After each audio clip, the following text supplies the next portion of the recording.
നിങ്ങൾക്ക് കർത്താവായ യേശു ക്രിസ്തുവിന്റെ നാമത്തിൽ സ്നേഹവന്ദനത്തെ അറിയിക്കുന്നു. നമ്മൾ കഴിഞ്ഞ ആഴ്ചയിൽ സംസാരിച്ചുകൊണ്ടിരുന്നത് 1 കൊരിന്ത്യർ ലേഖനം 12 അധ്യായത്തിൽ നിന്നാണ്. 1 കൊരിന്ത്യർ ലേഖനം 12 അധ്യായത്തിൽ ഓരോ അവയവങ്ങളെ ഒന്നിച്ചു ചേർത്ത് ദൈവം എങ്ങനെയാണ് ഒരു സഭ രൂപപ്പെടുത്തുന്നതെന്ന് നമ്മൾ ചിന്തിക്കുവാനിടയായി.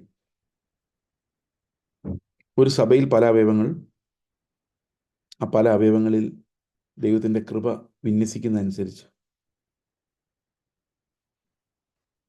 നമ്മൾ ഓരോ കൃപാവരങ്ങളുള്ളവരായി മാറുന്നു.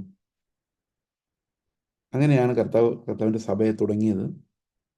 അപ്പോൾ ദൈവത്തിൻ്റെ ആത്മാവ് നമ്മിൽ വരുമ്പോൾ നമ്മൾ കർത്താവിൻ്റെ സഭ എന്ന ആ മാർമിക സഭയോടുകൂടി ആ ശരീരത്തോടുകൂടി ചേരുകയും നമ്മളെല്ലാവരും നമ്മളെ ഏൽപ്പിച്ചിരിക്കുന്ന ആ ഒരു കൃപാവരത്തിൻ്റെ ശുശ്രൂഷ ആരംഭിക്കുകയും ചെയ്യും. നമ്മളെ ആ കർത്താവിൻ്റെ ശരീരത്തോട് ചേർക്കുമ്പോൾ ദൈവത്തിന് ഒരു ഉദ്ദേശമുണ്ട്, ഒരു പർപ്പസ് ഉണ്ട്. ഇപ്പം നമ്മൾ കേട്ട പോലെ അത് പൗലോസ് പറയുന്നത് എൻ്റെ ജന്മം മുതൽ, ജനിക്കുന്നതിന് മുമ്പ് ആ സമയം മുതൽ എന്നെ വിളിച്ചു എന്നാണ്. ഇപ്പം വിളി അന്നേരം തൊട്ടുണ്ട്, നമ്മൾ കേൾക്കുന്ന അവസാനമൊന്നുമില്ല. വിളി നമ്മളെങ്ങനെ വളച്ചെടുത്ത് നമ്മുടെ പ്രത്യേക ജീവിത സാഹചര്യങ്ങളിലൂടെ കൊണ്ടുപോയി അവസാനം ഫ്രീ ആയിട്ട് കർത്താവ് എനിക്ക് നീ മതി എന്ന് പറയുന്ന അവസ്ഥയിലേക്ക് എന്നെ ദൈവം എത്തിക്കുന്ന ഒരു ദൈവത്തിൻ്റെ ഒരു ശക്തിയാണ് ഈ നമ്മെ വിളിക്കുന്നത്. ആ വിളി എഫക്റ്റീവായിട്ട് ദൈവം നമ്മളെ വിളിച്ച് അവൻ്റെ മക്കളാക്കി മാറ്റാൻ വേണ്ടി നമ്മളവിടെ എത്തുന്നത് വരെയും കർത്താവ് വിളിച്ചുകൊണ്ടേയിരിക്കുന്നു. എത്ര മനോഹരമാണ് കർത്താവിൻ്റെ പദ്ധതികൾ. അത് ദൈവം ഓരോന്ന് എത്ര സൂക്ഷ്മമായി എൻജിനീയർ ചെയ്യുന്നു എന്നുള്ളത് ഞാൻ എപ്പോഴും ഓർക്കാറുണ്ട്. കഴിഞ്ഞ ആഴ്ച അങ്ങനെ കുറേ അത്ഭുതങ്ങൾ നമ്മൾ കണ്ടു. അജൽ ഒരു മെസ്സേജ് അയച്ചിരുന്നു, വളരെ സിറിയ ഓർത്ത് വളരെ ഭാരമുണ്ട്. സിറിയയിൽ വളരെ അവസ്ഥകൾ മാറിക്കൊണ്ടിരിക്കുന്നത് എങ്ങനെയാകുമെന്ന് അറിയില്ല. അവിടെ വിശ്വാസത്തിൽ വന്നൊരു സഹോദരൻ മൈനോറിറ്റി വിഭാഗത്തിൽപ്പെടുന്ന ആളാണ്. അപ്പോൾ അവരെ എങ്ങനെയാണ് ഈ പുതിയ മജോറിറ്റി ആൾക്കാർ കൈകാര്യം ചെയ്യുന്നത് അറിയില്ല. അങ്ങനെയുള്ള എല്ലാ പ്രതിസന്ധികളെക്കുറിച്ച് ഒരു ഭാരമുള്ളവരാണ്. കഴിഞ്ഞ ദിവസം റിൻസൺ പറയുന്ന കേട്ടു, അവരെ സംസാരിച്ചു. അപ്പോൾ റിൻസൻ്റെ ഭാര്യ അക്സ പറഞ്ഞു, നമ്മൾ ഇപ്പോഴല്ലേ അവിടെ ഉണ്ടായിരിക്കേണ്ടത്, ഇവരെല്ലാം ആഗ്രഹിക്കുന്നത് അങ്ങനെയാണ്, ഇപ്പോഴവിടെ ഉണ്ടായിരുന്നെങ്കിൽ നല്ലതായിരുന്നു. ആ സമയത്ത് കൃത്യം ദൈവം അവരെ പുറത്താക്കി എന്നുള്ളത് നമ്മൾ നോക്കുമ്പോൾ ഭയങ്കര അത്ഭുതമായിട്ട് ദൈവം അത് ചെയ്തിരിക്കുന്നു. ഒരു പ്ലാനും ഇല്ലാതെയാണ് അജലും ഫാമിലിയും ഇന്ത്യയിൽ വന്നിറങ്ങുന്നത്. എന്ന് പറഞ്ഞാൽ ഒരു പ്ലാനും അറിയാതെയാണ്, അവിടെ എന്താ സംഭവിക്കാൻ പോകുന്നതെന്ന് അറിയാതെയാണ്. ഇവിടെ ഫാമിലിയെ വിടുക, ഇറാഖിൽ പോയി ഇഖാമ പുതുക്കുക, ഫാമിലിയുമായിട്ട് പോവുക, ഇതായിരുന്നു പ്ലാൻ. പക്ഷേ അവർ ഇന്ത്യയിൽ ലാൻഡ് ചെയ്തപ്പോൾ ആ സമയത്ത് അവിടെ യുദ്ധം ആരംഭിച്ചു. എയർപോർട്ട് ക്ലോസ് ആയി, എയർപോർട്ടിൽ ട്രാൻസിറ്റ് ഇല്ല. അപ്പോൾ ദൈവം എത്ര സൂക്ഷ്മമായാണ് ഓരോ കാര്യങ്ങൾ ചെയ്യുന്നത്. We have pain thinking about Syria. We don't know what will happen there in the days to come. ഇനി എപ്പോൾ പോകാൻ പറ്റും, അങ്ങോട്ട് പോകാൻ പറ്റുമോ എന്നുള്ളത് തന്നെ വി ഡോണ്ട് നോ. ഇതൊരു അഡ്വഞ്ചറസ് ആയിട്ടുള്ളൊരു മിഷനാണ്. ഇത് നമുക്ക് എപ്പോഴാണ് എന്താണ് സംഭവിക്കുന്നത് അറിയാൻ പറ്റില്ല. It's a very volatile area. അപ്പോൾ ഇറാഖിൽ എന്തായാലും ഒരു 8 മാസത്തോളം എങ്കിലും ഏറ്റവും കുറഞ്ഞത് അജലിന് അവിടെ ഉണ്ടെങ്കിൽ നല്ലതാണ് എന്ന് പൊതുവെ ഒരു വിലയിരുത്തലുണ്ട്. So he may be continuing in Iraq. അറിയില്ല അതെങ്ങനെയൊക്കെയാണ് എന്ന്. സിറിയയിൽ എപ്പോൾ ഓപ്പൺ ആകുമെന്നൊന്നും അറിയത്തില്ല. So there is an uncertainty about which we all need to pray. But അതിൻ്റെ ഇടയിൽ തന്നെ ദൈവം എത്ര സൂക്ഷ്മമായിട്ടാണ് അവൻ നമ്മുടെ ജീവിതത്തിൽ ഈ കർത്താവുമായിട്ടുള്ള ബന്ധത്തിൽ നമ്മൾ ചിന്തിക്കും. എപ്പോഴും നമ്മൾ ചിന്തകൾ വഴിതെറ്റിപ്പോകാനുള്ള കാരണം എന്ന് വെച്ച് കഴിഞ്ഞാൽ പല പോയിന്റുകളെക്കുറിച്ച് ചിന്തിക്കുന്നുണ്ട്. ഞാൻ എപ്പോഴും പല പോയിന്റുകളെക്കുറിച്ച് ചിന്തിക്കാറില്ല. ഞാൻ ആകെ ചിന്തിക്കുന്നത് എന്നെയും കർത്താവിനെയും കുറിച്ച് മാത്രമാണ്. ബാക്കി എല്ലാവരെയും കുറിച്ച് ആലോചിച്ച് എനിക്കൊരു പിടിയും കിട്ടില്ല. But when I think about myself and God, I know what God is doing. എനിക്ക് അതിനകത്തൊരു സംശയമില്ല. അങ്ങനെ ഓരോരുത്തരെ കുറിച്ച് നോക്കും. ഇപ്പോൾ നമ്മുടെ സഭയെക്കുറിച്ച് നോക്കുമ്പോൾ we know what God is doing. ഓരോരുത്തരെയും നമ്മൾ ചുറ്റുമുള്ളവർ നോക്കുമ്പോൾ we can see the hand of the Lord in. പക്ഷെ ലോകത്തിൽ മുഴുവൻ നോക്കുമ്പോൾ ദൈവം എന്താ ചെയ്തു വരും നമുക്കൊരു പിടിയും കിട്ടും. കാരണം ഇറ്റ്സ് വെരി കോംപ്ലക്സ്. ബട്ട് ഓരോ വിശ്വാസിയുടെയും ജീവിതത്തിലേക്ക് നോക്കുമ്പോൾ we no God has A plan. അത് വളരെ മനോഹരമായിട്ട് അത് എക്സിക്യൂട്ട് ചെയ്യാൻ ദൈവത്തിന് പറ്റും. God will do it. അപ്പോൾ നമ്മളെ വിശുദ്ധരായി കർത്താവിൻ്റെ സന്നിധിയിൽ എത്തിക്കുവാൻ ദൈവത്തിൻ്റെ പദ്ധതികളുണ്ട്. അതെപ്പോഴും ദൈവം വളരെ മനോഹരമായിട്ട് ചെയ്യുന്നു. നമ്മുടെ ലൈഫിലെല്ലാം അനുഭവമുണ്ട്.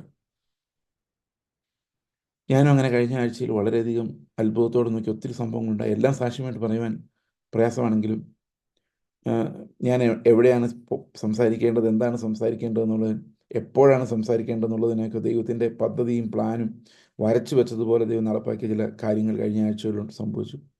ഇതെല്ലാം these all correspond to miracles and part of God's eternal plan.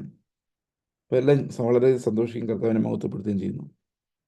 ഇത് നമ്മുടെ നമ്മുടെ സഭയായി ഫങ്ഷൻ ചെയ്യുമ്പോൾ നമ്മൾ എത്രയോ പ്രതിസന്ധികൾ സഭയുടെ മുമ്പിൽ വരാം, എത്രയോ ദുഷ്പ്രചരണങ്ങൾ വരാം, എത്രയോ ബുദ്ധിമുട്ടുകൾ വരാം, സാമ്പത്തിക ബുദ്ധിമുട്ടുകൾ വരാം, എല്ലാം വരാം. അതിനെല്ലാം നടുവിലൂടെ കർത്താവ് നമ്മളെ അത്ഭുതകരമായിട്ട് നമ്മുടെ സഭയെയും പരിപാലിക്കാനിടയായി. ഇന്ന് നമ്മൾ തിരുവല്ലയിലൊരു ബൈബിൾ സ്റ്റഡി ആരംഭിക്കുകയാണ്. അത് തിരുവല്ലയിലൊരു സഭ തുടങ്ങുക എന്നുള്ളതാണ് നമ്മുടെ ഹൃദയത്തിലെ ആഗ്രഹം. കാരണം അവിടെ ഒത്തിരി ആൾക്കാർ എൻക്വയറി ചെയ്യുന്ന ഒരു സ്ഥലമാണ്. ദൈവാത്മാവ് കർത്താവ് അങ്ങനെ സഹായിക്കുന്നുണ്ടെങ്കിൽ we will start it shortly. അങ്ങനെ എല്ലാ സ്ഥലങ്ങളിലും ശുശ്രൂഷകരുണ്ടാകുന്നതിന് വേണ്ടിയും കൃപാവരങ്ങളുള്ള ആളുകൾ നമ്മുടെ ഇടയിൽ നിന്ന് കർത്താവിനെ മഹത്വപ്പെടുത്തുന്ന ആ സോളിഡിയോ ഗ്ലോറിയ എന്ന് പറയാൻ പറ്റുന്ന, അല്ലാതെ ഞാൻ എൻ്റെ പ്രവൃത്തി, എൻ്റെ സെൽഫ് വില്ല്, എൻ്റെ ഫ്രീ വില്ല് എന്നൊക്കെ പറയാതെ കർത്താവിൻ്റെ കൃപ എന്ന് പറയാൻ പറ്റുന്ന ആളുകൾ ഈ ശുശ്രൂഷയിൽ ആവശ്യമാണ് എന്ന് ഞാൻ ചിന്തിക്കുന്ന ദൈവം അവരെ വെളിയിലേക്ക് കൊണ്ടുവരാൻ വേണ്ടി പ്രാർത്ഥിക്കുകയും ചെയ്യും. അപ്പോൾ ദൈവമാണ് ഓരോ സഭയും പണിയുന്നത്, ശുശ്രൂഷകളെ നൽകുന്നത്. നമുക്കും കർത്താവ് തന്നത് മാത്രമേ ഉള്ളൂ. കർത്താവ് തന്ന ശുശ്രൂഷകളാണ് നമ്മളെല്ലാവരും. അത് ഈ രാവിലെ രാവിലത്തെ ഈ മീറ്റിങ്ങിന്, ഇവിടുത്തെ രാവിലെയാണല്ലോ, അമേരിക്കയിലുമായിട്ടാണ് ഇവിടെ രാവിലെ. ഈ രാവിലത്തെ ഈ മീറ്റിങ്ങിന് ഇത്രയും സമയം എനിക്ക് തരുന്നത് എനിക്കിഷ്ടമില്ല അറിയില്ല. കാരണം ഒരു മീറ്റിങ്ങിന് I want the next generation to come or people, every one to come forward. കർത്താവ് എന്താ ഷെയർ ചെയ്ത്, എന്താ പഠിപ്പിച്ചത്, എനിക്കും അങ്ങനെയൊക്കെ കേൾക്കണം എന്ന് ആഗ്രഹമുണ്ട്. സോ കൂടുതൽ കേൾക്കാൻ, ഞാൻ പ്രസംഗിക്കുന്നതിനേക്കാൾ കൂടുതൽ കേൾക്കുവാൻ ഞാൻ ആഗ്രഹിക്കുന്നു. നിങ്ങളെന്നെ സഹായിക്കുമെന്ന് ഞാൻ പ്രതീക്ഷിക്കുന്നു. ഓക്കെ, അപ്പോൾ നമ്മൾ നമ്മുടെ പഠനത്തിലേക്ക് തിരിയുകയാണ്. ആത്മസ്നാനം എന്ന വാക്കുകൊണ്ട് ഇവിടെ ഉദ്ദേശിക്കുന്നത്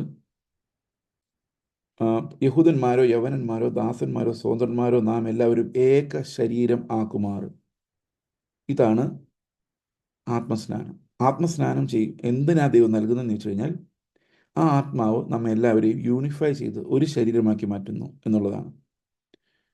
ഇതിനിടയിൽ ജാതി മത വർഗ വ്യത്യാസമില്ലാതെ, ബാക്ക്ഗ്രൗണ്ട് വ്യത്യാസമില്ലാതെ എല്ലാ മനുഷ്യരെയും ഒരേപോലെയാക്കി മാറ്റുന്ന ദൈവത്തിൻ്റെ ആത്മാവ് നമ്മെ സ്നാനം ചെയ്യിപ്പിക്കുന്നു എന്ന് പറഞ്ഞു കഴിഞ്ഞാൽ, എപ്പോഴും സ്നാനം എന്നുള്ളത് നമ്മൾ കാണേണ്ടത് രണ്ട് തരത്തിലാണ്. ഒന്ന്, നമ്മുടെ അതുവരെയുള്ള വ്യവസ്ഥ മാറ്റുന്ന, സ്വഭാവം മാറ്റുന്ന ഒരു പരിപാടിയായിട്ടാണ്.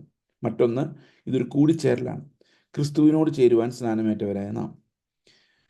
കർത്താവ് എന്തിനാണ് സ്നാനപ്പെട്ടത്?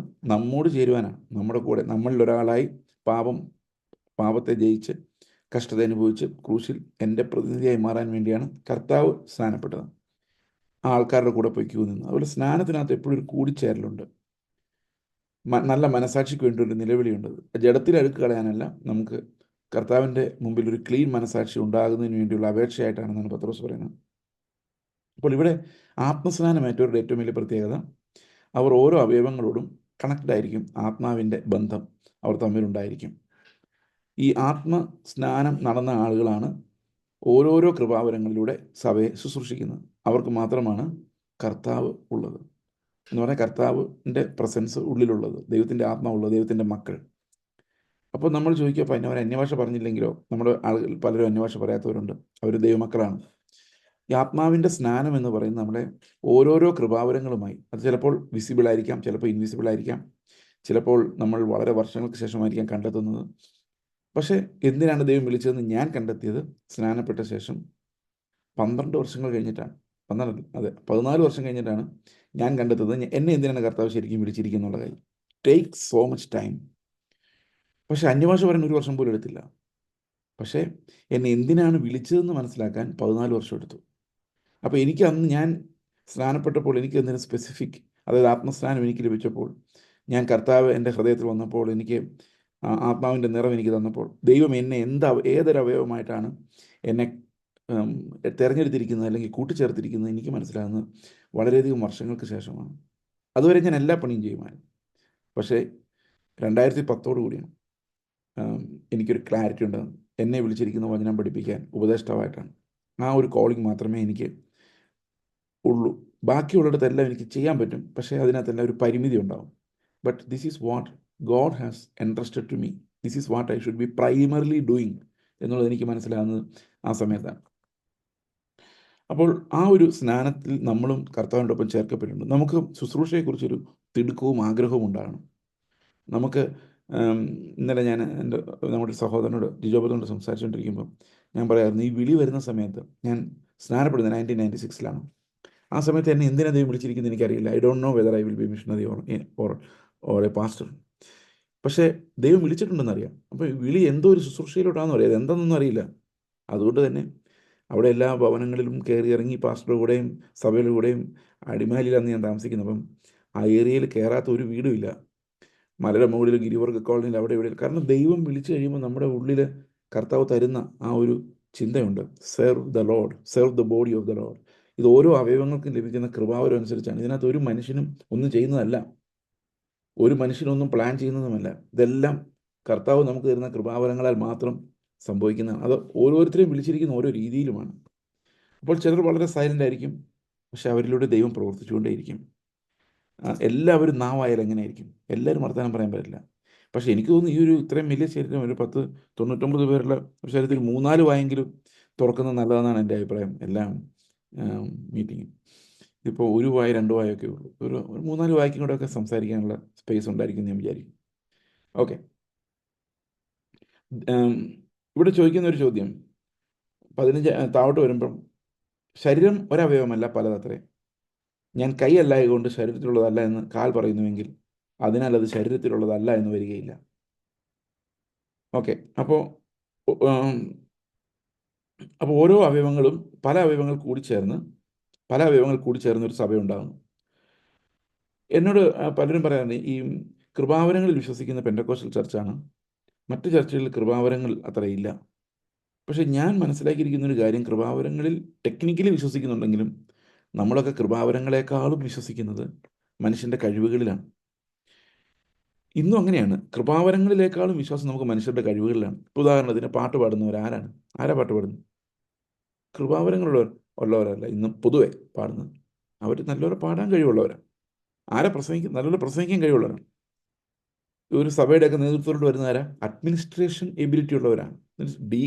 ശരിക്കും പറഞ്ഞു കഴിഞ്ഞാൽ ഇന്ന് സഭകളുടെ ലീഡർഷിപ്പിലേക്ക് നോക്കുമ്പോൾ, ഇത് നമ്മുടെ വിഷയമല്ല എങ്കിൽ പോലും ഞാൻ പലപ്പോഴും ചിന്തിക്കാറുണ്ട്, പത്രോസും അപ്പോസ്തലന്മാരും പറയുന്നൊരു കാര്യമുണ്ട്, വചനപ്രസംഗത്തിനും പ്രാർത്ഥനയിലും ഞങ്ങൾ ഉറ്റിരിക്കേണ്ടി വരുന്നതുകൊണ്ട് ഈ ദൈനംദിന കാര്യങ്ങളിൽ, ആഹാര കാര്യങ്ങൾ, മാനേജ്മെൻറ്റ് കാര്യങ്ങളിലൊന്നും ഇടപെടാൻ ഞങ്ങൾക്ക് സമയമില്ല. ഈ 2 കാര്യങ്ങളല്ലാതെ വേറെ ഒന്നും ഞങ്ങൾ ചെയ്യാൻ ഉദ്ദേശിക്കുന്നില്ല. അപ്പം അതിനുവേണ്ടി ഡീക്കന്മാരെ അപ്പോയിൻ്റ് ചെയ്യാണ്. അപ്പോൾ അധികാരത്തിൻ്റെ ഓർഡർ നോക്കിക്കഴിഞ്ഞാൽ അപ്പോസ്തലന്മാർ കഴിഞ്ഞാണ് ശുശ്രൂഷകർക്ക് ഈ ഡീക്കൻസിൻ്റെ ശുശ്രൂഷ ഉണ്ടാകുന്നത്. അപ്പോസ്തലന്മാർ, പ്രവാചകന്മാർ, ഉപദേഷ്ടാക്കന്മാർ, ഇടയന്മാർ കഴിഞ്ഞാണ് ഡീക്കന്മാരുടെ ശുശ്രൂഷ ഉണ്ടാകുന്നത്. പക്ഷെ ഇവിടെ നമ്മൾ ഈ തിരഞ്ഞെടുക്കപ്പെട്ട ഭരണസമിതി എന്നൊക്കെ പറയുന്ന പല സഭകളിലും പറയുമ്പം, ഈ തിരഞ്ഞെടുക്കുന്ന എന്തിനാണ്? വചനം പറയാനോ പ്രാർത്ഥിക്കാനോ അല്ല. അവർ തിരഞ്ഞെടുക്കുന്ന ഗവൺമെൻറ്റുമായിട്ടുള്ള വ്യവഹാരങ്ങൾ നടത്താനും സഭയിലെ ഡീക്കൻ ചെയ്യുന്ന അഡ്മിനിസ്ട്രേഷൻ നടത്താനുമാണ്. പ്രോബ്ലം ഉണ്ടാകുന്നത് അവരെ നിയമിച്ചൊരു സൊസൈറ്റി ട്രസ്റ്റ് ഉണ്ടാക്കുന്നതുകൊണ്ടല്ല. പ്രോബ്ലം ഉണ്ടാകുന്നത് അവർ അധികാരം, അതായത് സഭകളുടെ മേൽ അധികാരം കൈയാളുമ്പോഴാണ്.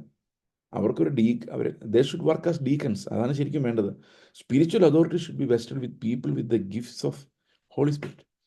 നടത്താനും നയിക്കാനും പഠിപ്പിക്കാനും കഴിവുള്ള ആ ഒരു ഗിഫ്റ്റ്. പക്ഷെ ഇന്ന് നമ്മൾ നോക്കുന്ന അഡ്മിനിസ്ട്രേഷൻ എബിലിറ്റി ഉള്ളവരെയാണ്. കാരണം ചർച്ചിനേക്കാൾ കൂടുതൽ ഇന്ന് ഓർഗനൈസേഷൻസ് ആണ് ഈ ലോകത്തിലുള്ളതെന്നുള്ളതുകൊണ്ടാണ് അങ്ങനെയുള്ള ചിന്തകൾ നമുക്ക് വരുന്നത്. 7-ാം വാക്യം പറയുന്നു, നമ്മൾ ഒരിക്കൽ വായിച്ചാണ്, ഓരോരുത്തന് ആത്മാവിൻ്റെ പ്രകാശനം പൊതുപ്രയോജനത്തിന് നൽകപ്പെടുന്നു. അപ്പോൾ ഒരു അവയവത്തിൻ്റെ പ്രയോജനം, ഇപ്പോൾ നമ്മളെ ഓരോ അവയവമായി കൂട്ടിച്ചേർത്തു, വായുണ്ട്, ചെവിയുണ്ട്, ഇങ്ങനെ പലതുണ്ട്, കണ്ണുണ്ട്.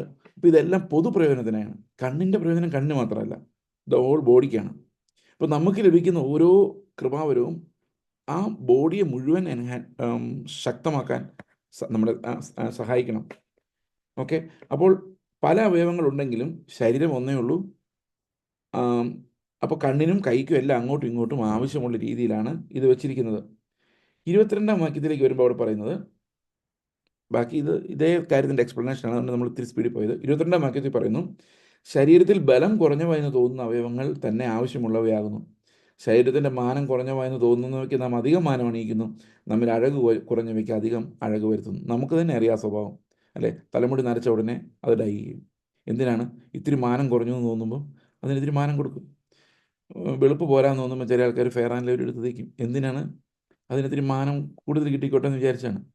അപ്പം മാനം കുറവാണ് ഏതെങ്കിലും ശരീരത്തിനെന്ന് തോന്നിക്കഴിഞ്ഞാൽ, ഇപ്പം വയറ് ചാടി കഴിഞ്ഞാൽ അത് ഇത്തിരി കുറച്ച് അത് മാനമാക്കാൻ ശ്രമിക്കും, അല്ലെങ്കിൽ ഇത്തിരി അഡ്ജസ്റ്റ് ചെയ്ത് നിൽക്കാനൊക്കെ മനുഷ്യൻ ശ്രമിക്കും. ഇത് എന്തിനാണെന്ന് വെച്ച് കഴിഞ്ഞാൽ മാനം ഒരു അവയവത്തിന് കുറഞ്ഞു എന്ന് കണ്ടു കഴിഞ്ഞാൽ ബാക്കി എല്ലാ അവയവങ്ങളും കൂടെ കൂടി ഈ മാനം കുറഞ്ഞ അവയവത്തെ കവർ ചെയ്യും, അതിനെ ബ്യൂട്ടിഫൈ ചെയ്യാൻ ശ്രമിക്കും. ഇത് ശരീരത്തിൻ്റെ ഒരു പ്രത്യേകതയാണ്.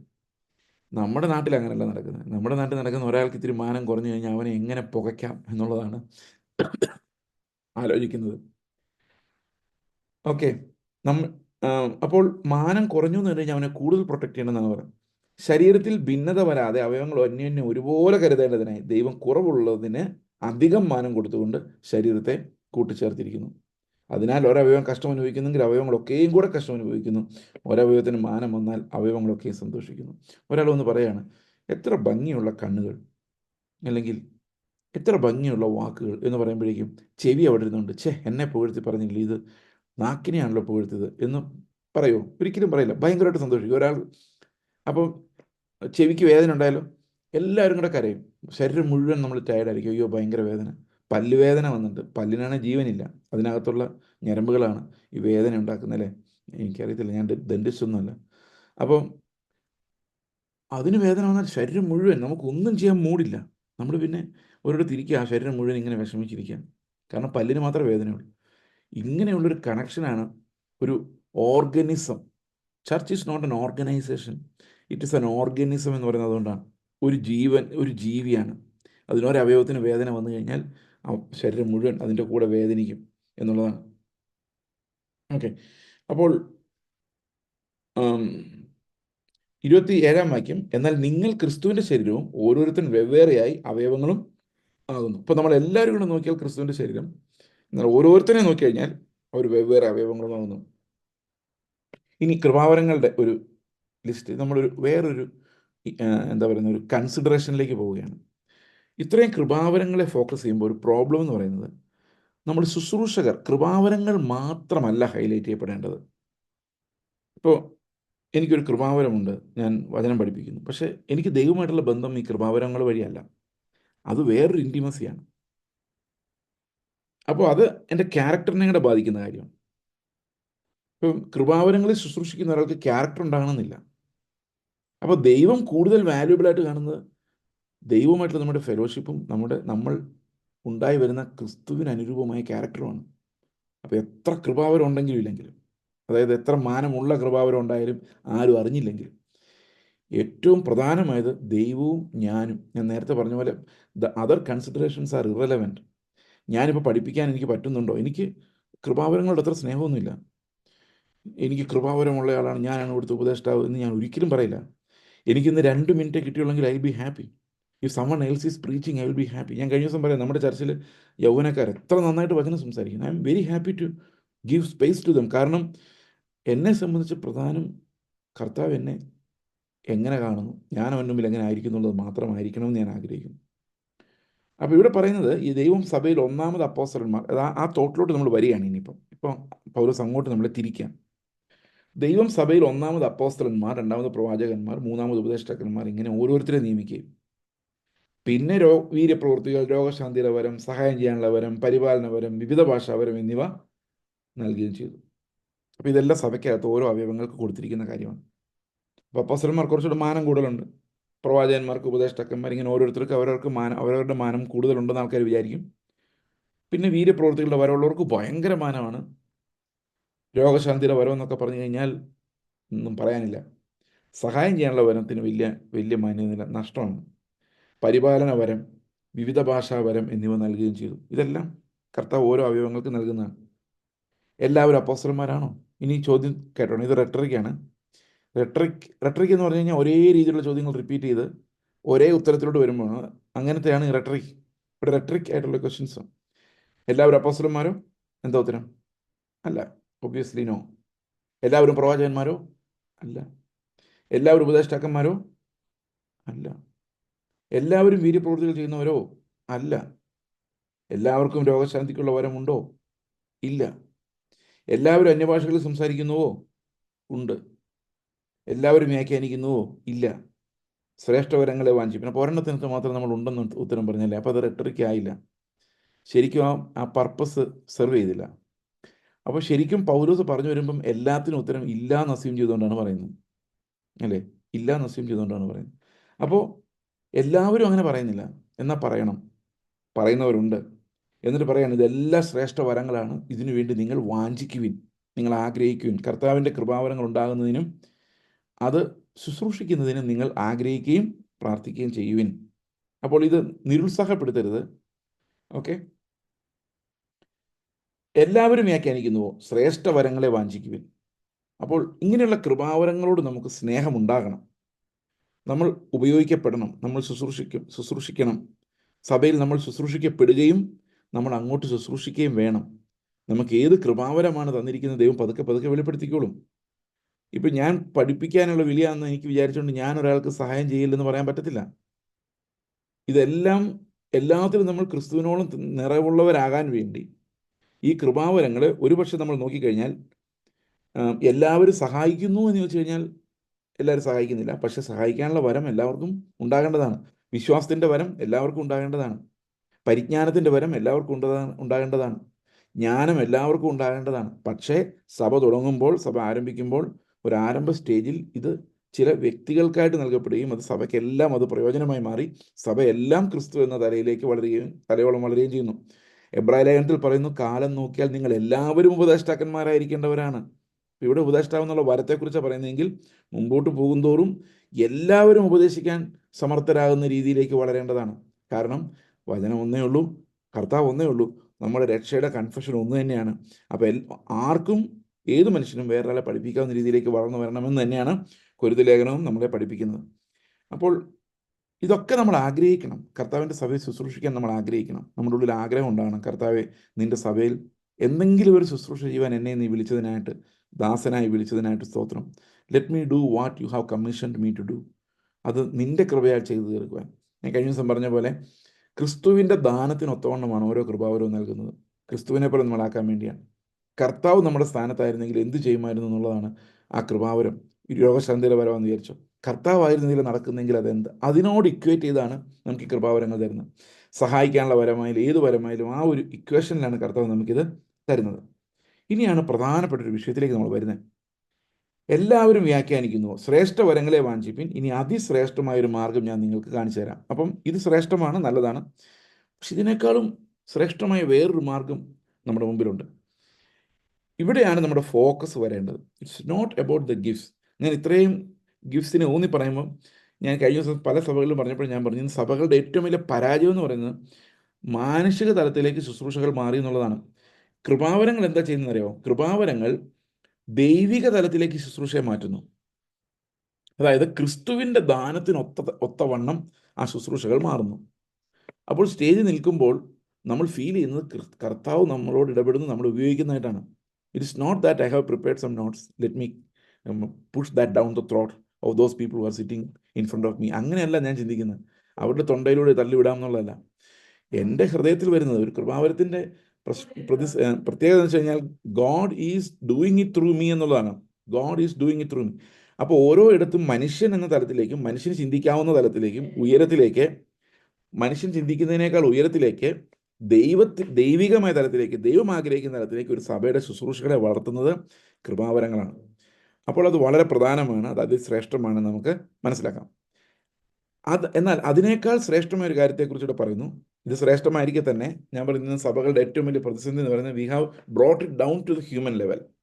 ഒരു മാനുഷികമായ ഒരു പരിഗണനയിലേക്കും മാനുഷികമായ കഴിവുകളിലേക്കും ഇത് താഴോട്ട് ഇറക്കിക്കൊണ്ടുവന്നിരിക്കുന്നതാണ് ചർച്ചകളുടെ പ്രതിസന്ധി. ഇത് മാറ്റുവാൻ എളുപ്പമല്ല. കാരണം ഒരു ഉണർവില്ലാതെ, കർത്താവ് അനുവദിക്കാതെ ഈ കൃപാവരങ്ങൾ, അപ്പോൾ ശരിയായ സുവിശേഷം പ്രസംഗിക്കപ്പെടുകയും അതിൻ്റെ അടിസ്ഥാനം ഉണ്ടാവുകയും കർത്താവിനെ അറിയുന്ന ജനമുണ്ടാവുകയും ചെയ്താൽ മാത്രമേ ഈ കൃപാവരങ്ങളെ ജ്വലിക്കുന്ന ഒരവസ്ഥയിലേക്ക് സഭകൾ വരികയുള്ളൂ. ഇന്ന് ആ ദൈവികമായ തരത്തിലുള്ള ശുശ്രൂഷകൾ ചെയ്യുവാൻ സഭയിലെ എല്ലാ അവയവങ്ങളെയും കർത്താവ് വിളിക്കുമ്പോൾ ഇത് മാനസികമായ തലത്തിലേക്ക് ഒതുങ്ങിപ്പോകുന്നു എന്നുള്ളത് അത് പലതരം സംഘടനകളിലേക്കും പരസ്പരമുള്ള യുദ്ധങ്ങളിലേക്കും പോകുന്നതിൻ്റെ കാരണം ഈ മാനുഷിക തലത്തിലുള്ള പോരാട്ടങ്ങളാണ്. ഈ അതിശ്രേഷ്ഠമായ മാർഗം എന്താണ്? അതിശ്രേഷ്ഠമായ മാർഗം എന്ന് പറയുന്നത് സ്നേഹമാണെന്നാണ് നമ്മൾ മനസ്സിലാക്കുന്നത്.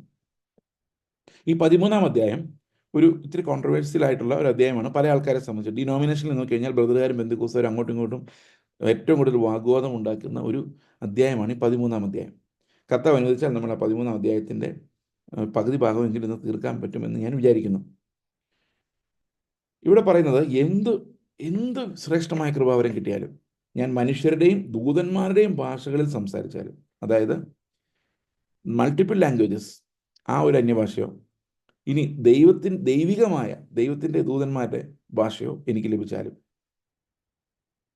എനിക്ക് സ്നേഹമില്ലെങ്കിൽ ഞാൻ മുഴങ്ങുന്ന ചെമ്പോ ചിലമ്പുന്ന കൈത്താളം മാത്രമേ എന്ന് പറഞ്ഞാൽ അത് വെറും ശബ്ദം മാത്രമാണ്. There is no life in it.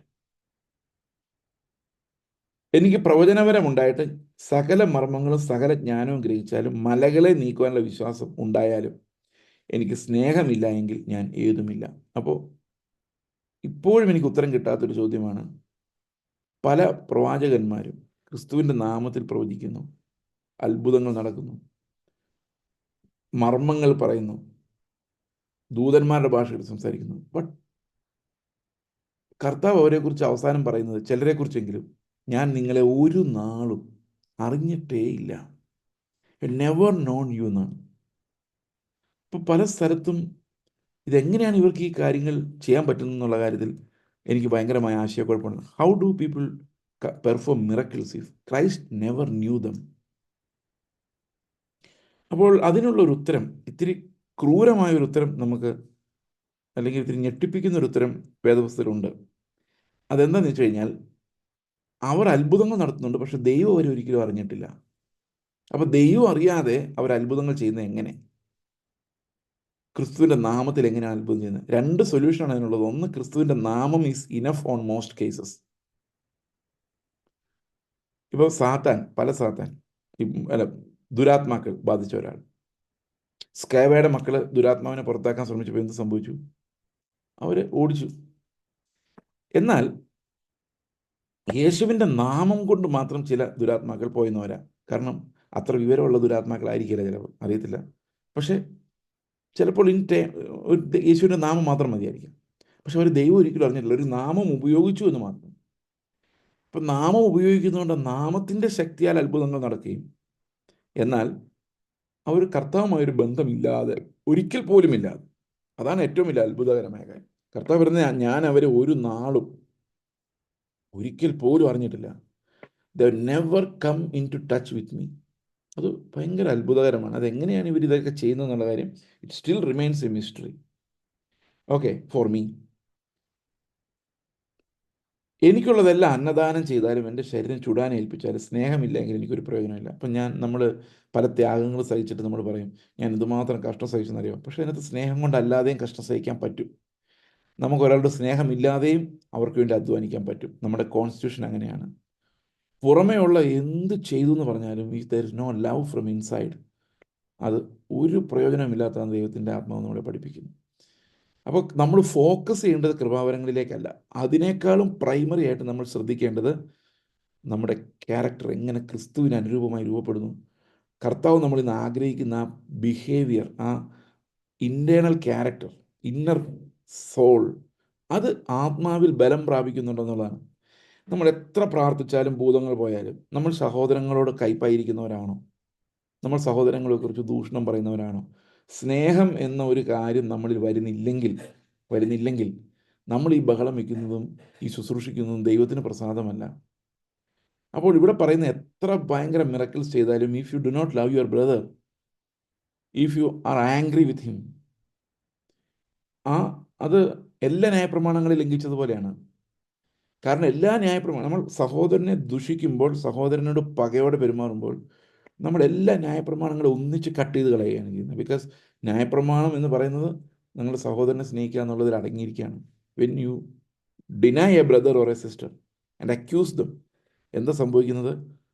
നമ്മൾ ആ ന്യായപ്രമാണത്തെ മുഴുവൻ ലംഘിക്കുകയാണ്. എന്നിട്ട് അത്ഭുതങ്ങൾ നടക്കുന്നു. അപ്പോൾ അത്ഭുതങ്ങളിൽ പ്രശംസിക്കുന്നു, റിലീജിയോസിറ്റിയിൽ പ്രശംസിക്കുന്നു, ദീർഘമായി പ്രാർത്ഥിക്കുന്നതിൽ പ്രശംസിക്കുന്നു. ഓക്കെ, പക്ഷേ സഹോദരനെ കണ്ണിന് കാണാൻ മേല, അവരെ വിധിക്കുന്നു. ഓക്കെ, ഇത് വളരെ അപകടകരമായൊരു കാര്യമാണ്. എത്രയോ ക്രൂരമായാണ് ആളുകൾ മറ്റുള്ളവരെ കുറിച്ച് സംസാരിക്കുന്നത്. ഒരു മയവുമില്ല, കണ്ണിൽ ചോരയില്ലാതെ സംസാരിക്കുന്നത് ഞാൻ കണ്ടിട്ടുണ്ട്. It's very painful. ഓക്കെ, അപ്പോൾ എനിക്കുള്ളതെല്ലാം അന്നദാനം ചെയ്താലും എൻ്റെ ശരീരം ചുടാൻ ഏൽപ്പിച്ചാലും സ്നേഹമില്ല എങ്കിൽ എനിക്കൊരു പ്രയോജനമില്ല. നമുക്കറിയാം, ഈ പ്രായമായ മാതാപിതാക്കളുള്ളവർ, അവർ ജസ്റ്റ് പൈസ അയച്ചു കൊടുത്തിട്ട് കാര്യമില്ല. അവരെ എന്താ പറയുന്നത്, ഈ അന്നദാനം എല്ലാം ഞാൻ തരാമെന്ന് പറഞ്ഞിട്ടും കാര്യമില്ല. മക്കൾക്കായാലും ആർക്കായാലും അയൽവക്കക്കാർക്കായാലും കാശ് എത്ര വേണമെങ്കിലും അതിനകത്തൊരു കാര്യമില്ല.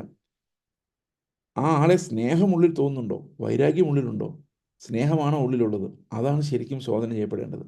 Do we really love that person? എൻ്റെ മുമ്പിൽ കർത്താവ് തന്നിട്ടുള്ള ആൾക്കാരെ ഞാൻ ശരിക്കും അവരെങ്ങനെയാണ് കാണുന്നത്? സ്നേഹം ദീർഘമായി ക്ഷമിക്കുകയും അത് ദയ കാണിക്കുകയും ചെയ്യുന്നു. സ്നേഹം സ്പർദ്ധിക്കുന്നില്ല, സ്നേഹം നിഗളിക്കുന്നില്ല, ചീർക്കുന്നില്ല, അയോഗ്യമായി നടക്കുന്നില്ല, സ്വാർത്ഥം അന്വേഷിക്കുന്നില്ല, ദേഷ്യപ്പെടുന്നില്ല, ദോഷം കണക്കിടുന്നില്ല. അപ്പോൾ നമ്മുടെ ഉള്ളിലുള്ള സ്നേഹം തന്നെയാണോ? ഈ നമുക്കുണ്ടാകുന്ന ബയോളജിക്കൽ ഫങ്ഷൻസ് അത് ചിലപ്പോൾ സ്നേഹമായിട്ട് ദുർവ്യാഖ്യാനം ചെയ്യപ്പെടാം. ഇപ്പം നമ്മുടെ കുഞ്ഞുങ്ങളോട് നമുക്ക് തോന്നുന്ന വാത്സല്യം, അല്ലെങ്കിൽ ഏതെങ്കിലും വിദൂര ദേശത്ത് ചെല്ലുമ്പം ആ മലയാളിയല്ലേ എന്ന് ചോദിക്കുമ്പം തോന്നുന്നൊരു സന്തോഷം, അത് അല്ലേ? തീർച്ചയായിട്ടും. കാരണം നമ്മൾ അന്റാർട്ടിക്കയിൽ ചെന്നപ്പം അവിടെ ഒരു മലയാളി നിൽക്കുന്നു, മലയാളത്തിൽ പറയാൻ പറ്റുമല്ലോ എന്നുള്ളത് തന്നെ ഭയങ്കര സന്തോഷമാണ്. പണ്ട് പറഞ്ഞില്ലേ, നീൽ ആംസ്ട്രോങ് ചന്ദ്രനിൽ ചെന്നപ്പോൾ അവിടെ ഒരു മലയാളി ഉണ്ടായിരുന്നു. അപ്പോൾ നമ്മൾ എപ്പോഴെങ്കിലും ചന്ദ്രനിൽ പോകണമെങ്കിൽ ഒരു മലയാളിയുടെ ചായക്കട കണ്ടെങ്കിൽ നമുക്ക് ഭയങ്കര സന്തോഷമായിരിക്കും. അപ്പോൾ അതൊരു സ്നേഹമാണ്. അതിനെ ഫിലിയോ എന്നാണ് പറയുന്നത്, സഹോദര സ്നേഹം. നമ്മൾ ഒരേ വർഗം ഒരേ ജാതി എന്നുള്ള സ്നേഹം. ഈ സ്നേഹവും നമുക്ക് ലോകത്തുണ്ട്. അത് പക്ഷേ സ്നേഹമാണോ? അല്ല, അതൊരു പ്രത്യേകതരം വികാരമാണ് ഫിലിയോ എന്ന് പറയുന്നത്. പിന്നെ അതുപോലെ തന്നെ ഭാര്യാഭർത്താക്കന്മാർ തമ്മിലൊരു സ്നേഹമുണ്ട്. അതും സ്നേഹമെന്ന് അതിനെ വിളിക്കാൻ പറ്റുമെന്നുള്ളതാണ്. സ്നേഹം ഈസ് ഡിഫറെൻറ്റ്. സ്നേഹം എന്ന് പറയുന്നത് അതിൻ്റെ പ്രത്യേകത ക്രിസ്തുവിന് മാത്രം നൽകാൻ പറ്റുന്നതാണ്, ആത്മാവിൽ മാത്രം വരുന്നതാണ്. ബാക്കിയെല്ലാം ബയോളജിക്കൽ ഫങ്ഷൻസ് ആണ്. എന്നാൽ സ്നേഹമെന്ന് ബൈബിളിൽ പറയുന്ന ആ കാര്യം can be supplied only by the Holy Spirit. അത് ആത്മാവിൻ്റെ ഫലമായി മാത്രമാണ് നമ്മളിൽ വരുന്നത്. ആ ഒരു സ്നേഹത്തെക്കുറിച്ച് ഇവിടെ പറയുന്നത് ഇതൊരിക്കലും മുതിർന്നു പോകാത്ത, ആരുടെയും ദോഷം കണക്ക് കൂട്ടാത്ത. ഇപ്പോൾ ദോഷം കണക്ക് കൂട്ടാത്ത സ്നേഹം എന്ന് പറഞ്ഞാൽ എന്ത് സ്നേഹമാണ്? നമുക്ക് ഒത്തിരി സ്നേഹമുള്ള ആൾക്കാർ ഇപ്പോൾ ഇത്തിരി തെറ്റ് ചെയ്താലും നമ്മളങ്ങ് വിടും. കാരണം സ്നേഹം അതിനെ കവർ ചെയ്യുന്നതാണ്. നമ്മളുടെ തെറ്റ് ചെയ്തെങ്കിൽ അങ്ങനെ വിടുകയില്ലെങ്കിലും പൊതുവെ എന്തെങ്കിലും തെറ്റ് ചെയ്തതായിട്ട് കണ്ടാൽ നമ്മൾ അങ്ങ് പോട്ടെ സാരമില്ല എന്ന് വെക്കാൻ സാധ്യതയുണ്ട്. സ്വന്തം മക്കളെ അപ്പന്മാർ എപ്പോഴും ന്യായീകരിക്കും. അവർ വേറെ ആൾക്കാരുടെ വഴക്കുണ്ടാക്കി വന്നാലും അവരെ എൻ്റെ കൊച്ചിനോട് തട്ടിക്കയറിയിട്ട് എൻ്റെ കൊച്ചു അങ്ങനെ പറഞ്ഞെന്ന് പറയും. കാരണം അമ്മയ്ക്കും അപ്പനും ഇതെന്നും കുഞ്ഞുവാവയാണ്. ഓക്കെ, അപ്പോൾ ഇവൻ ചെയ്യുന്ന ഇവൾ ചെയ്യുന്ന ഗുരുത്തക്കേടുകളൊന്നും ഈ അപ്പനും അമ്മയ്ക്കും കാര്യമല്ല. കാരണം അതൊരു സ്നേഹം ഇതിനെ കവർ ചെയ്ത് കളയുന്നതാണ്. പക്ഷെ അത് സ്വാർത്ഥമാണ്, അത് സെൽഫിഷാണ്, അത് അനീതിയുള്ളതാണ്. എന്നാൽ ഇവിടെ അങ്ങനെയല്ല. ഇവിടെ നമുക്ക് ശിക്ഷണമുണ്ട്, എല്ലാം ഉണ്ട്. പക്ഷേ നമ്മൾ അത് കണക്കിട്ട് അവരോട് പെരുമാറുന്നില്ല.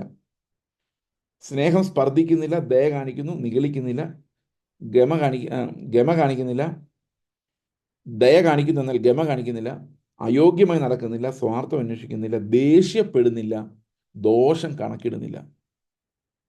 ഈ ദേഷ്യപ്പെടുന്നില്ല, ദോഷം കണക്കിടുന്നില്ല, ദേഷ്യം എന്ന് പറഞ്ഞു കഴിഞ്ഞാൽ പെട്ടെന്നുള്ള ദേഷ്യമല്ല, അത് നിലനിൽക്കുന്ന ദേഷ്യം. അതായത് ഒരാളോട് നിലനിൽക്കുന്ന ദേഷ്യം, പോകാത്ത, തൂത്താലും മായ്ച്ചാലും പോകാത്ത ദേഷ്യം. അങ്ങനെ ഒരു ദേഷ്യം സ്നേഹമുള്ളവർക്ക് ഉണ്ടാവില്ല. കാരണം ഒരു കാര്യത്തിൽ നമുക്ക് ദേഷ്യം തോന്നിയാലും അത് പരിഹരിക്കപ്പെടും. കാരണം ആത്മാവുള്ളിലുള്ളതുകൊണ്ട് സ്നേഹം നമ്മളെ നിർബന്ധിക്കും. അതിനെനിക്ക് ഏറ്റവും അത്ഭുതം തോന്നിയത് ദോഷം കണക്കിടുന്നില്ലെന്നുള്ളതാണ്. ഒരാൾ ദോഷിയാണോ നോക്കി പോലും അല്ല സ്നേഹിക്കുന്നത്. കർത്താവിൻ്റെ സ്നേഹം അങ്ങനെയായിരുന്നു. തേടി വന്നോ ദോഷിയാമെന്നെയും എന്നെയും നാഥ എന്ന് പറഞ്ഞെന്താ? ദൈവം ദോഷം പോലും കണക്കിട്ടിട്ടില്ല. നമ്മളെ സ്നേഹിക്കുമ്പോൾ കർത്താവ് അങ്ങനെ അൺകണ്ടീഷണൽ ആയിട്ടാണ് സ്നേഹിച്ചത്. അനീതിയിൽ സന്തോഷിക്കാതെ സത്യത്തിൽ സന്തോഷിക്കുന്നു, എല്ലാം പൊറുക്കുന്നു, എല്ലാം വിശ്വസിക്കുന്നു. അപ്പോൾ ആൾക്കാർ എന്നോട് പറയാറുണ്ട്, അവൻ അങ്ങനെ അങ്ങ് വിശ്വസിക്കരുത്. ഇന്നലെ ഒരാൾ എന്നോട് പറഞ്ഞു, കടന്ന് വിശ്വസിക്കരുത്. ശരിയാണ്. പക്ഷേ സ്നേഹമെന്ന് പറയുന്നത് അങ്ങനെയാണ്. അവർ പറയുമ്പോൾ ഒക്കെ വിശ്വസിക്കുക. നമ്മൾ ചിലപ്പോൾ ചതിക്കുമായിരിക്കും, രക്തം, അത് അവരുടെ കാര്യമാണ്. പക്ഷേ നമ്മളെ കാര്യത്തിൽ നിഷ്കളങ്കരായിരിക്കുന്നത് വളരെ നല്ലതാണ്. സ്നേഹം എന്ന് പറയുന്നത് നമ്മളൊരു സഹോദരനെ പോകുന്ന ഇങ്ങനെ ബ്രദർ എൻ്റെ കയ്യിൽ 5 രൂപ പോലും ഇല്ല, ഞാൻ വളരെ കഷ്ടപ്പെട്ടു, വിശ്വസിക്കാൻ പറ്റുന്നതാണ് സ്നേഹം. ചിലപ്പോൾ അത് പറ്റിക്കലായിരിക്കും.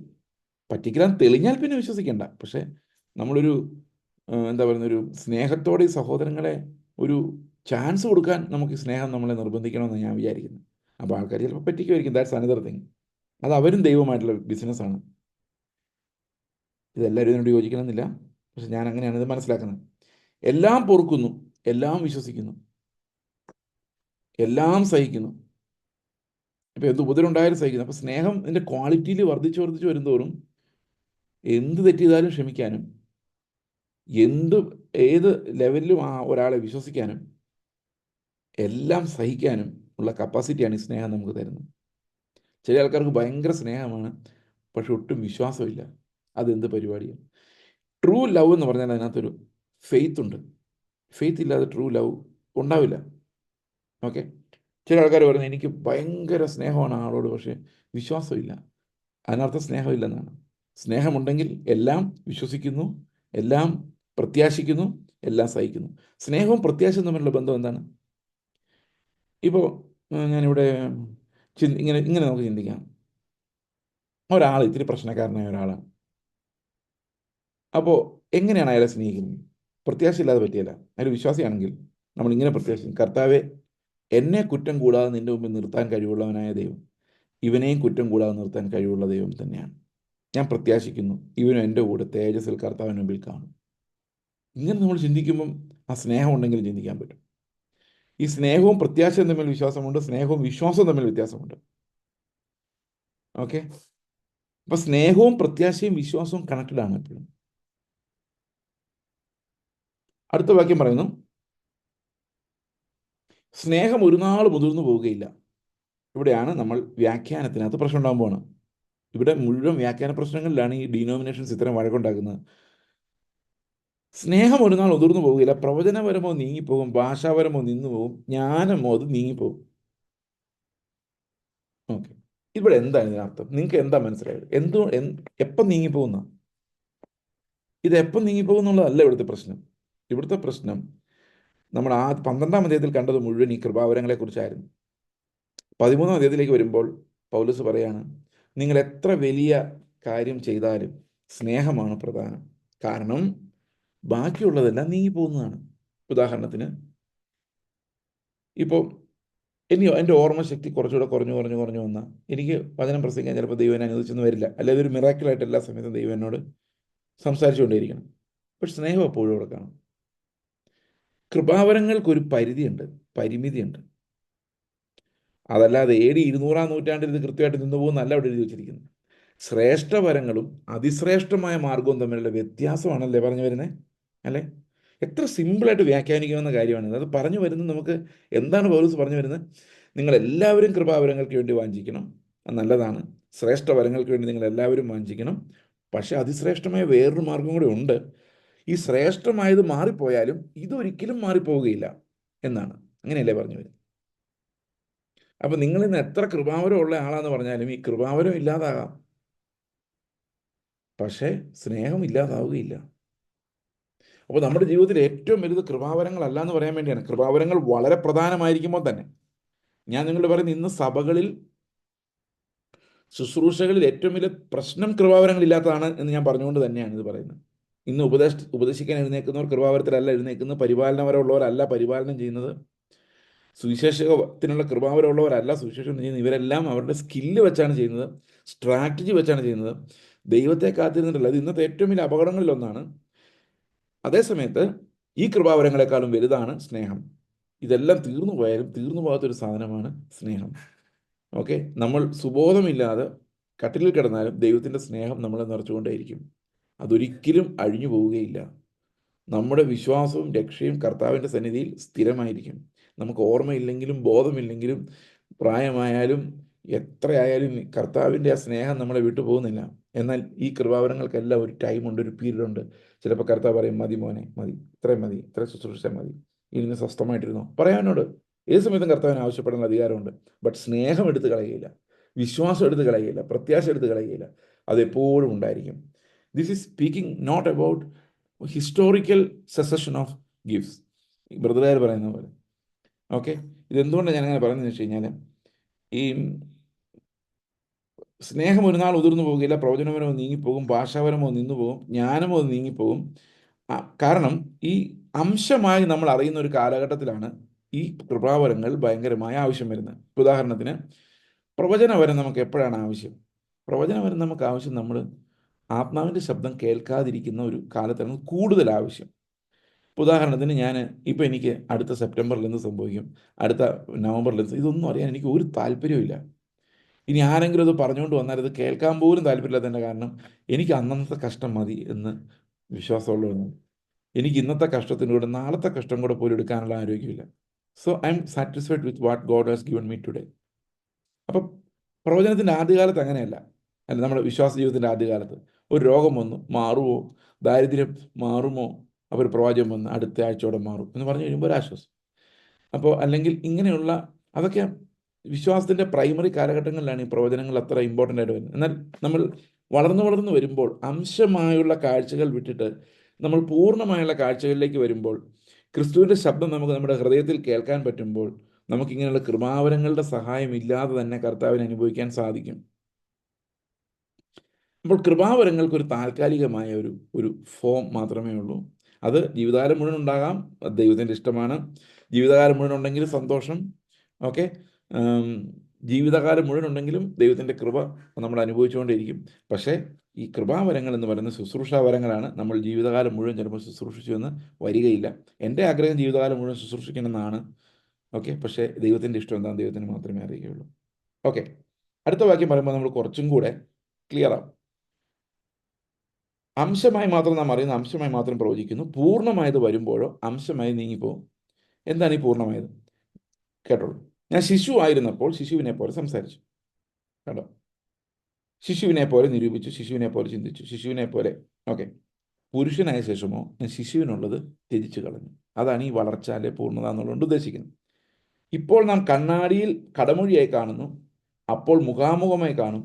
ഇപ്പോൾ ഞാൻ അംശമായി അറിയുന്നു, അപ്പോഴും ഞാൻ അറിയപ്പെട്ടതുപോലെ തന്നെ അറിയും. അപ്പോൾ ഇനിയും നമ്മുടെ അറിവ് പ്രോഗ്രസ് ചെയ്യാനുണ്ട്, ഒത്തിരി പ്രോഗ്രസ് ചെയ്യാനുണ്ട്. ഇവിടെ ഈ മുഖാമുഖമായി കാണുമെന്ന് പറയുന്നതിന് നമുക്ക് രണ്ടർത്ഥം വേണം കൊടുക്കാം. ഒന്ന്, കർത്താവിന് വരാൻ പോകുന്ന പെർഫെക്ഷൻ, അതായത് കർത്താവ് സഭയെ പെർഫെക്റ്റ് ആക്കി തേജസ്സിൽ മടങ്ങി വരുന്ന സമയം. അതാണ് നമ്മൾ കർത്താവിനെ മുഖാമുഖം കാണുന്നത്. അതുവരെ നമ്മുടെ അറിവ് അംശമുള്ളതായിട്ട് ഇരിക്കുകയുള്ളൂ, ഓക്കെ. അപ്പോഴാണ് ശരിക്കും അറിയപ്പെടേണ്ടതുപോലെ ഞാൻ അറിയുന്നത്. അതൊരു ജനറൽ ട്രൂത്താണ്. പക്ഷേ അതിൻ്റെ കൂടെ ഈ വാക്യം കൂടെ വരുമ്പോഴാണ് നമുക്കൊരു ചെറിയ കൺഫ്യൂഷൻ ഉണ്ടാകുന്നത്.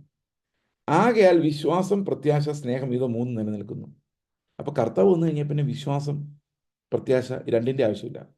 കാരണം എന്താണ്? കാണാത്തതിൻ്റെ നിശ്ചയമാണ് വിശ്വാസം. പ്രത്യാശ എന്ന് പറയുന്നതിനെക്കുറിച്ച് റോമാലേഖനം 8 എന്താ പറയുന്നത്? കാണുന്നതിനായി നാം ഇനി പ്രത്യാശിക്കുന്നത് എന്തിന്? നാം കാണാത്തതിനായി പ്രത്യാശിക്കുന്നുവെങ്കിൽ അതിനായി ക്ഷമയോടെ കാത്തിരിക്കുന്നു. അപ്പോൾ നമ്മൾ കർത്താവിൻ്റെ പ്രത്യക്ഷതയ്ക്കായി കാത്തിരിക്കുന്നിടത്തോളം കാലമേ നമുക്ക് പ്രത്യാശയുള്ളൂ. ശരിയല്ലേ? അപ്പോൾ ഇവിടെ പറഞ്ഞിരിക്കുന്ന പൂർണ്ണമായത് വന്നാലും പ്രത്യാശയും വിശ്വാസവും നിലനിൽക്കുന്നു, സ്നേഹവും നിലനിൽക്കുന്നു പറഞ്ഞു. അപ്പോൾ അതിനർത്ഥം എന്താണ്? അതിനർത്ഥം കർത്താവ് വരുന്നതിനും ആ ടൈമെന്നും വേണമെങ്കിൽ വ്യാഖ്യാനിക്കാമെങ്കിലും കുറച്ചുകൂടെ നമ്മൾ ചിന്തിക്കുമ്പോൾ മനസ്സിലാക്കേണ്ടത് വിശ്വാസവും പ്രത്യാശയും ഉള്ള കാലഘട്ടത്തിൽ തന്നെ ഒരു പക്ഷേ കൃപാവരങ്ങൾ നമ്മൾ അനുഭവിച്ചില്ല എന്ന് വരാം. ഇത് വ്യക്തിപരമാണ്, അതായത് ഹിസ്റ്റോറിക്കലി ഒരിക്കലും കർത്താവ് ഇത് നിർത്തുന്നില്ല. റെവലേഷൻ കംപ്ലീറ്റ് ആയല്ലോ, ഇനി മേലിൽ നമുക്ക് കൃപാവരങ്ങൾ വേണ്ട, അങ്ങനെ കർത്താവ് ഒരിക്കലും പറയുന്നില്ല. കാരണം അവരെല്ലാം കാത്തിരുന്നത് കർത്താവിൻ്റെ പെർഫെക്ഷൻ തന്നെയാണ്. അപ്പോൾ ഇതിന് രണ്ട് പോസിബിൾ സൊല്യൂഷൻസ് ആണ് ഈ നിന്നുപോയി എന്നുള്ളതിനുള്ളത്. ഒന്ന്, കർത്താവ് വരുമ്പോൾ നിന്നു പോകുന്നു, അല്ലെ സഭ പൂർത്തിയാകുമ്പോൾ നിന്നു പോകുന്നു എന്നുള്ളതും. മറ്റൊന്ന്, നമ്മുടെ ജീവിതത്തിൽ ഇത് ഏത് സമയത്തും കൃപാവരങ്ങൾക്ക് എത്രയും പ്രാധാന്യമുണ്ടെങ്കിലും അത് ഇൻറ്റേർണൽ ക്യാരക്ടറിൻ്റെ അത്രയും പ്രാധാന്യമുള്ളതല്ല. അത് നമ്മൾ വളർന്നു വരുന്നതനുസരിച്ച്, നമ്മൾ പരിജ്ഞാനം പ്രാപിക്കുന്നതനുസരിച്ച് ഈ കൃപാവരങ്ങളുടെ യൂസ് കുറയുകയും നമ്മൾ കൂടുതൽ പെർഫെക്റ്റ് ആയൊരു ട്രൂത്തിലേക്ക്, കർത്താവിനെ നമ്മൾ ആത്മാവിൽ കാണുന്ന അറിയുന്ന, ഞാൻ അവനെ അറിഞ്ഞിരിക്കുന്നു. പൗലോസ് പറയുന്നൊരു വാക്യമുണ്ടല്ലോ, ഞാൻ ആരെയും ജഡപ്രകാരം അറിയുന്നില്ല, കർത്താവിനെ ഒരു നാൾ ജഡത്തിൽ അറിഞ്ഞിരുന്നു, ഇപ്പോൾ കർത്താവിനെ പോലും ജഡത്തിൽ അറിയുന്നില്ല. അപ്പോൾ സ്പിരിച്വലി മുഖാമുഖം എനിക്ക് കർത്താവിനെ കാണുന്ന ഒരു തലത്തിലേക്ക് വന്നു കഴിഞ്ഞാൽ എനിക്കൊരു പ്രവാചകൻ്റെയും സഹായം, ഒരു പ്രത്യേക ജ്ഞാനിയുടെയും സഹായം ആവശ്യം വരുന്നില്ല. കാരണം കർത്താവ് തന്നെ എനിക്ക് മതിയാകുന്നു. He become sufficient for me. അപ്പോൾ അവൻ്റെ വാഗ്ദത്തങ്ങൾ എനിക്ക് മതിയാകുന്നു, അങ്ങനെ വ്യാഖ്യാനിക്കുന്നതാണ് എനിക്ക് കുറച്ചുകൂടി ഇഷ്ടം. അപ്പോൾ എല്ലാ കാലത്തും കൃപാവരങ്ങളുണ്ട്. എല്ലാ കാലത്തും സഭയെ ശുശ്രൂഷിക്കാൻ ദൈവം കൃപാവരങ്ങൾ നൽകുന്നു. എന്നിട്ട് ഒരു വ്യക്തിയുടെ ജീവിതത്തിലേക്ക് നോക്കുമ്പോൾ ഏറ്റവും പ്രധാനപ്പെട്ടത് അവൻ ക്രിസ്തുവിൻ്റെ സ്നേഹം അവൻ്റെ ഉള്ളിലുണ്ടോ എന്നുള്ളതാണ്. കണക്ക് കൂട്ടാത്ത, പക വയ്ക്കാത്ത, മനുഷ്യരെ മോശമെന്ന് വിധിക്കാത്ത യേശുവിൻ്റെ സ്വഭാവത്തിൽ നിന്ന് വരുന്ന സ്നേഹം, ക്രിസ്തുവിലുള്ള അചഞ്ചലമായ വിശ്വാസം, പ്രത്യാശ. ഈ വിശ്വാസം പ്രത്യാശ നമുക്ക് ഒരേ കാര്യത്തിൽ തന്നെ എടുക്കാം, കാരണം പ്രത്യാശയുടെ ഉറപ്പാണ് വിശ്വാസവും. ഇന്നലെ ഞാൻ വായിച്ച ഒരു വാക്യത്തിൽ ഇങ്ങനെയായിരുന്നു: ആജ്ഞയുടെ ഉദ്ദേശമോ ശുദ്ധ ഹൃദയം, നിർമ്മല മനസാക്ഷി. സമയം കഴിഞ്ഞു അല്ലേ? ശുദ്ധ ഹൃദയം, നിർമ്മല മനസാക്ഷി, പിന്നെ നിർവ്യാജ വിശ്വാസം, ഇവയിൽ നിന്നുണ്ടാകുന്ന സ്നേഹം തന്നെ. അതാണ് വിശ്വാസം, സ്നേഹം. ഇതാണ് പ്രൈമറി തിങ്. അത് നമ്മുടെ ഉള്ളിലുണ്ടാവുക എന്നുള്ളതാണ്. Everything else is secondary. കാരണം കർത്താവ് വരുമ്പോൾ നീ കൃപാവരം എങ്ങനെ ഉപയോഗിച്ചെന്നുള്ളതിനേക്കാളും കർത്താവ് ചോദിക്കേണ്ട പോലും കാര്യമില്ല, നമ്മുടെ ഹൃദയത്തിലുള്ള എന്താണെന്നൊന്ന് വെളിപ്പെട്ട് വരും. ദൈവം നിങ്ങളെല്ലാവരെയും സഹായിക്കുമാറാകട്ടെ. God bless you. പ്രാർത്ഥിക്കാം. ഞങ്ങളുടെ സ്വർഗ്ഗസ്ഥ പിതാവേ, അങ്ങയുടെ കൃപ, കരുണ എല്ലാം ഓർത്ത് ഞങ്ങൾ നന്ദി പറയുന്നു. ഞങ്ങളുടെ തെരഞ്ഞെടുപ്പിനെ ഓർത്ത് നന്ദി പറയുന്നു. ഞങ്ങളെ സഭയിൽ കർത്താവ് അവിടുന്ന് ഓരോ അവയവങ്ങളായി പ്ലാൻ ചെയ്തതിനായിട്ട് നന്ദി പറയുന്നു. തക്കതായ കൃപാവരങ്ങൾ ഞങ്ങൾക്ക് തന്നതിനായിട്ട് നന്ദി പറയുന്നു. കർത്താവെ, ആ കൃപാവരങ്ങളെക്കാൾ ഉപരി അങ്ങേ സ്നേഹിക്കുവാൻ, സ്നേഹത്തിൽ നിറയുവാൻ, അങ്ങേ മഹത്വപ്പെടുത്തുവാൻ ഞങ്ങളെ സഹായിക്കണമേ. കർത്താവായ യേശു ക്രിസ്തുവിൻ്റെ നാമത്തിൽ തന്നെ ആമേൻ.